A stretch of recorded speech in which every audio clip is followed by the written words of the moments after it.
Hello friends, welcome to DV recipes. ఇవాల్టి recipe వచ్చేసి creamy white sauce pasta. White sauce pasta.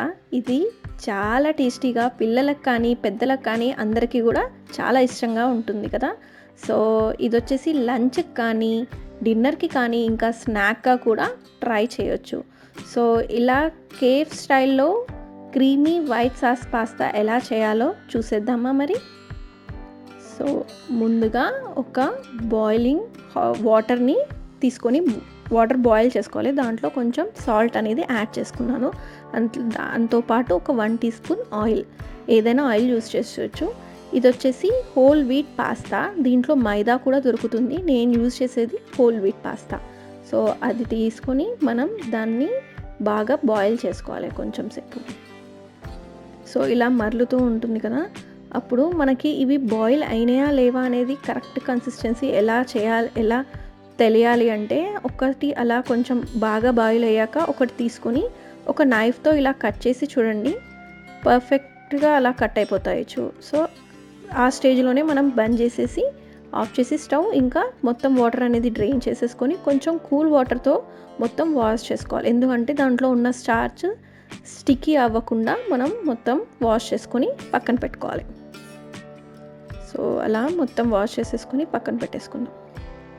So next ఒక ప్యాన్లో ఒక 3 tea spoons olive oil తీసుకుంటున్నాను. మీరు ఏదైనా తీసుకోవచ్చు, ఆలివ్ ఆయిల్లో ఇంకా బాగుంటుంది. సో దీనికి మెయిన్లీ గార్లిక్, ఇది వచ్చేసి వెల్లుల్లి బాగా సన్నగా కట్ చేసుకొని అలా కొంచెం ఒక 2 మినిట్స్ రోస్ట్ చేసుకోవాలి. వీటికి మీరు ఎలాంటి వెజిటేబుల్స్ అన్నా తీసుకోవచ్చు, బట్ అన్నీ కూడా కొంచెం ఓన్లీ మొత్తం ఉడికిపోవద్దు, జస్ట్ అలా క్రంచీగా ఉంటేనే దీనికి టేస్ట్ ఉంటుంది. సో నేను క్యారెట్, ఇంకా క్యాప్సికమ్, ఇంకా బ్రోకలీ, ఈ బ్రోకలీ వచ్చేసి కొంచెం హాట్ వాటర్లో బాయిల్ చేశాను.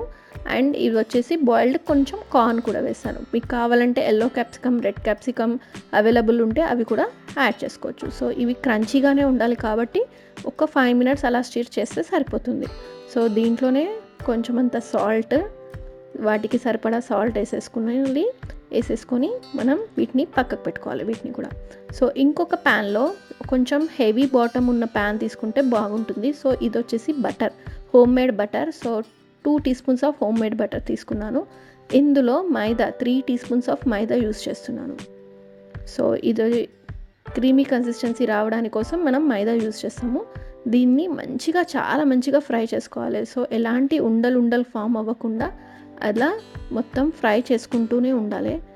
ఫ్లేమ్ అనేది చాలా లోగా పెట్టి మనం ఫ్రై చేస్తూ ఉంటే మంచిగా మాడకుండా అలా పొంగు వచ్చింది కదా, అప్పుడు మంచిగా రోస్ట్ అయినట్టు అనమాట మైదా అనేది. సో ఇందులో కొంచెం పాలు, సో నేను మొత్తం టోటల్ 1/2 లీటర్ పాలు యూజ్ చేశాను ఎండ్ వరకు.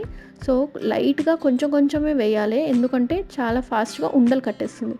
సో ఆ ఉండలు కట్టకుండా బాగా కంటిన్యూస్గా మిక్స్ చేస్తూ వాటిని కొంచెం పాలు వేసుకుంటూ కలుపుతూ ఉండాలి. సో ఇది వచ్చేసి ఒక 2 మినిట్స్ ప్రాసెసే, కానీ ఆ టైంలో మీడియం ఫ్లేమ్లో కూడా కాదు, లో ఫ్లేమ్లో పెట్టుకుంటేనే ఈజీగా ఉంటుంది. సో విస్కర్తో నేను మొత్తం అలా మిక్స్ చేసేసాను. సో ఎలాంటి లంప్స్ లేకుండా నాకు చాలా బాగా వచ్చింది చూడండి, అలా రావాలి. సో అలా క్రీమీ కన్సిస్టెన్సీ వచ్చినప్పుడు ఇంకొంచెం పాలని అనేది యాడ్ చేస్తున్నాను. సో ఇలా మిక్స్ చేస్తూ ఉండాలి. సో మనకి ఎలా క్రీమ్ థిక్ అయింది అని తెలియడానికి స్పూన్కి అది అటాచ్ అయ్యి వస్తుంది ఒక లేయర్ లాగా. సో అలా అయినప్పుడు కొంచెం ఓకే. ఈ స్టేజ్లో ఉన్నప్పుడే మనం పెప్పర్ పౌడర్ కొంచెం 1 టీ స్పూన్, కొంచెం వీటికి సరిపడా సాల్ట్, ఇంకా ఆరిగానో ఉంటుంది కదా, అది కూడా ఒక 2 టీ స్పూన్స్ వేసుకోవాలి. చూడండి, దగ్గరికి పడుతున్న కొద్దీ క్రీమ్ థిక్ అయిపోతూ ఉంటుంది. ఇంకా మనం పాస్తా యాడ్ చేశాక ఇంకా కొంచెం గట్టిగా అవుతుంది, అప్పుడు మళ్ళీ కొంచెం మిల్క్ యాడ్ చేసుకుంటూ ఉండాలి.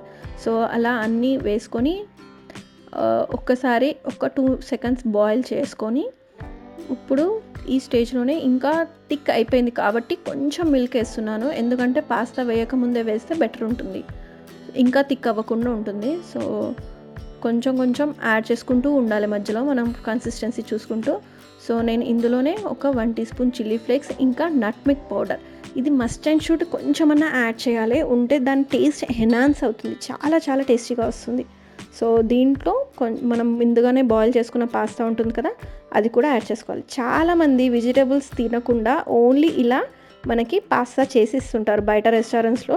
సో ఆప్షనల్, మనకి కావాలంటే ఇలా వెజ్జెస్ కూడా యాడ్ చేసుకుంటే ఏంటంటే హెల్త్కి చాలా బాగుంటుంది. సో ఇలా వెజ్జెస్ని కూడా రెండింటిని యాడ్ చేసేసుకొని మంచిగా మిక్స్ చేసేసుకోవడమే. ఇంకా కొంచెం గట్టిగా అయిపోయింది కాబట్టి నేను మళ్ళీ కూడా కొన్ని పాలు అనేది యాడ్ చేశాను. సో అలా యాడ్ చేసి కొంచెం ఇది లిక్విడ్ కన్సిస్టెన్సీ ఉంటేనే బాగుంటుంది.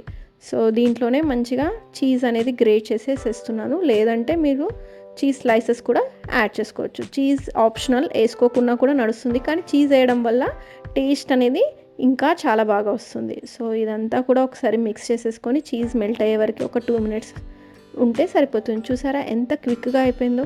మనం ముందుగానే అన్నీ ఇట్లా బాయిల్ చేసేసుకొని ముందుగానే అన్నీ పెట్టేసుకున్నాం అనుకోండి, ఎప్పుడన్నా మన ఇంట్లో చిన్న పిల్లల బర్త్డే పార్టీస్ కానీ అలా ఉన్నప్పుడు ఈజీగా మనం 2 మిక్స్ చేసేస్తే అయిపోతుంది. సాస్ ఇంకా అవి యాడ్ చేసేసి పెట్టుకుంటే సరిపోతుంది. సో దీనికి కాంబినేషన్గా బటర్ని కూడా, ఒక బ్రెడ్ని కూడా బాగుంటుంది. బ్రెడ్ కాల్చుకొని దానికి సైడ్లో తింటూ ఉంటే టేస్ట్ వస్తుంది. సో గార్లిక్ బ్రెడ్ కూడా చేసుకోవచ్చు. నేను ఓన్లీ బ్రెడ్ రోస్ట్ చేసి చూపిస్తున్నాను. గార్లిక్ బ్రెడ్ కూడా చాలా బాగుంటుంది దీనికి.